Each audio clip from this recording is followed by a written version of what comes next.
Mais en ces jours-là, après cette détresse-là, le soleil s'obscurcira, la lune ne donnera plus sa clarté, les étoiles tomberont du ciel, et les puissances qui sont dans les cieux seront ébranlées. Alors on verra le Fils de l'homme venant sur les nuées avec beaucoup de puissance, avec gloire. Alors il enverra les anges et rassemblera des quatre vents, de l'extrémité de la terre jusqu'à l'extrémité du ciel, ceux qu'il a choisis. Laissez-vous instruire par la parabole tirée du figuier. Dès que ses branches deviennent tendres et que les feuilles poussent, vous savez que l'été est proche. De même, vous aussi, quand vous verrez ces choses arriver, sachez qu'il est proche, aux portes. Amen, je vous le dis, cette génération ne passera pas que tout cela n'arrive.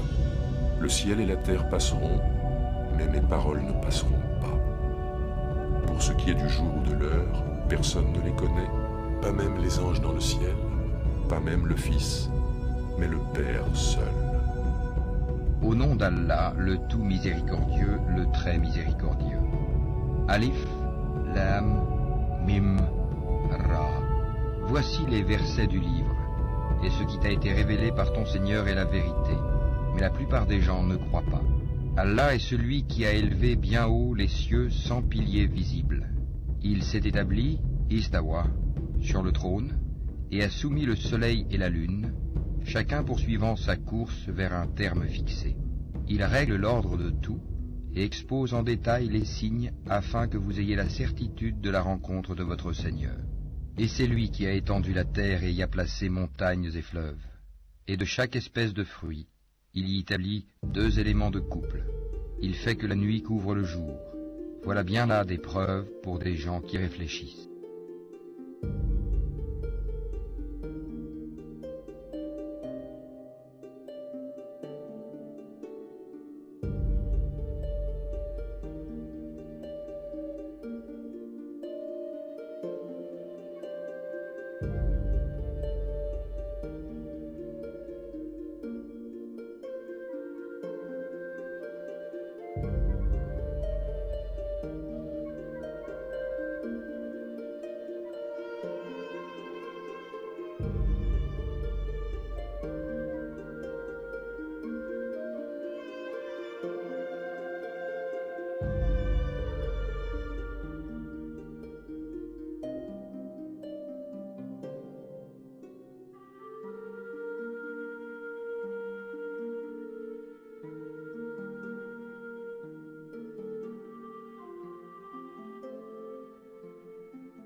Ce qui est essentiel ici, c'est qu'il a vu Jésus en la compagnie des prophètes morts donc au ciel. C'est évidemment une vision parce qu'il n'a pas été vraiment donc, au paradis, quoi qu'en pensent certains musulmans maghrébins ou autres de nos jours. Mais ce qui est important, c'est comment il le décrit. Donc il est de teint rosé, il a les cheveux bouclés et la poitrine large. Donc ça c'est la chose à retenir. Mais maintenant, quand il parle une deuxième personne, qui, lorsqu'on l'entend, on ne sait même pas de qui il s'agit, parce que c'est une description très différente. Et là, c'est un hadith, c'est le numéro 6508, donc 6508, qui est aussi tiré du Sahih al-Bukhari, mais là, c'est le livre des interprétations. Et alors, c'est toujours Ibn Omar qui rapporte. Il dit que le messager d'Allah, sallallahu alayhi wa sallam, a dit « Je me suis vu auprès de la Kaaba hier soir, donc en rêve.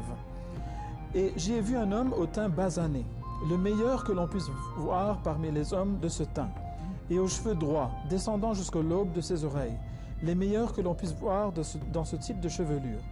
Et il s'était peigné les cheveux et le lot en dégoûté, et il faisait le tawaf ou la circumambulation donc de la Kaaba, tout en s'appuyant sur les épaules de deux hommes. Je demandais, qui est cet homme? Donc le prophète sallallahu alayhi wa sallam ne le connaît pas, parce qu'il est d'une description qu'il ne connaît pas. Donc. Et quelqu'un me répondit, le Messie, fils de Marie. Nostradamus a crypté son œuvre, c'est indéniable. Il l'a fait pour nous faire parvenir plusieurs messages. D'abord celui d'un terrible danger à cause des puissances du monde actuel. Les armes nucléaires sont dangereuses pour l'humanité, et la folie des hommes également est dangereuse pour l'humanité. Ensuite, il nous annonce la venue d'un homme qui marquera son époque, parce qu'il va lutter contre les forces du mal. Nostradamus laisse de nombreux messages à cet homme, et dans d'autres messages qui ne sont pas publiés ici sur ce diaporama, il le met en garde, lui demandant d'être très prudent. Jean-Paul II, lors de sa visite en France de la fin des années 80, avait parlé de cet homme en disant « France, vieille France, félicite-toi de la réincarnation du Verbe en ton pays ». Et ensuite il avait repris la même chose mais avec l'Europe. Il disait « Europe, félicite-toi de la venue du Paraclet ». Donc Jean-Paul II savait des choses au sujet de la venue de cet homme. Il lui laissait donc inconsciemment un message. Nostradamus s'adresse à ce même homme, assimilé au Messie, qu'il nomme Inri le deuxième. En cherchant dans la Bible à Matthieu 7,6, on trouve ce passage biblique. Nous venons de voir le message laissé par Nostradamus à ce fameux roi Henri II. Le pouvoir par cet art que tu auras par l'air des mots sera artistique. La planète s'arrêtera. La terreur sera en 16 heures. L'époque se comporte mal. Sa conduite sera mise en accusation. En été sera le thème de la mer. En 16 heures, les eaux seront haussées. Par cette coutume, tu auras le sortilège sur les hautes eaux. Ne restera rien, ni créature, ni personne, nulle chose. Les gens auront les yeux à l'intérieur des terres. Dans la naissance des scènes seront des tempêtes. Pour le thème de ce temps, l'époque sera émise. Le pouvoir de peste par les usages sera à l'est.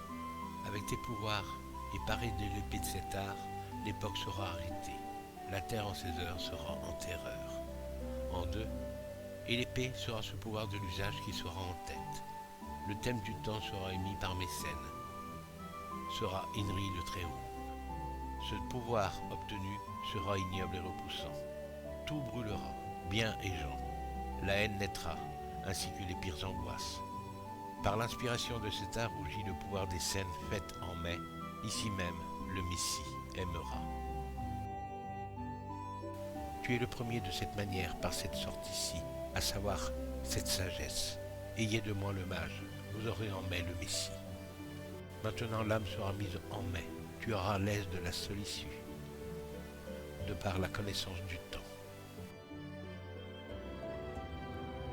Lorsque le Fils de l'homme viendra dans sa gloire, avec tous les anges, il s'assiera sur le trône de sa gloire. Toutes les nations seront assemblées devant lui. Il séparera les uns d'avec les autres, comme le berger sépare les brebis d'avec les boucs. Et il mettra les brebis à sa droite et les boucs à sa gauche. Alors le roi dira à ceux qui seront à sa droite, « Venez, vous qui êtes bénis de mon Père, prenez possession du royaume qui vous a été préparé dès la fondation du monde, car j'ai eu faim et vous m'avez donné à manger.